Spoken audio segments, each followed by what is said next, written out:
of July holiday once again erupted in gun violence. Homicides so far this year already up nearly 50% over last year. NBC News spent the holiday weekend tracking the violence on the streets with police and found an image that says it all. Don't shoot. Kids at play. Today, the grim tally is in. 50 people shot this weekend, 3 of them children. 3 adults were killed. Tonight, our Ron Mott takes us onto the streets with those trying to end the bloodshed. The first gun goes as far back as 1364. They used to use a wick tied to what was called a touch hole inside the barrel of a gun. Once the wick was lit, the powder inside would be ignited, creating the reaction needed to launch the projectile.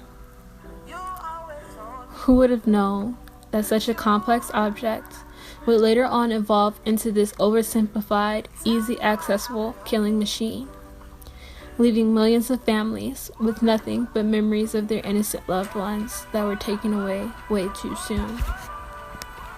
Guns were created to kill. That's no secret. Hunting rifles and shotguns are meant for the tracking down and killing of animals.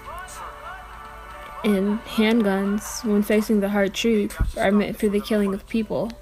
In fact, it's one of the simplest weapons used that has enough power to kill someone with a stray bullet. I'm sure many of you, myself included, at some point in your life have wondered why they even exist. And the simple answer would be to protect. But when you learn that there have been over 13,000 deaths due to unrifled acts of gun violence, this whole protection argument gets pretty hard to support.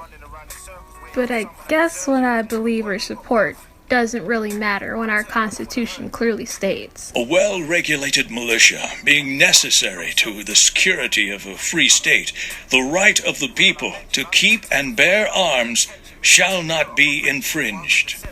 Because of our great founding fathers, people will always have access to these deadly weapons.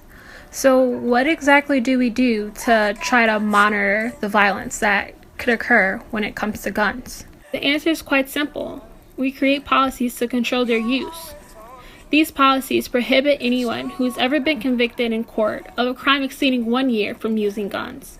It prohibits anyone who's a fugitive, illegal alien, has a mental defective, or has been discharged from the armed forces for dishonorable conditions from shipping, transporting, receiving, or possessing firearms or ammunition. The current gun policy bans the possession and further manufacturing of semi-automatic assault weapons capable of holding more than 10 rounds of ammunition. It requires gun distributors to register all guns with the Attorney General and relay sales information. It requires background checks, creates age restrictions on the purchasing of guns, and even specifies who is to be allowed within a certain range of guns. But it's still not enough. Even with all these rules, we still have almost 3,000 teens ages 12 to 17 injured or killed due to gun violence just this year.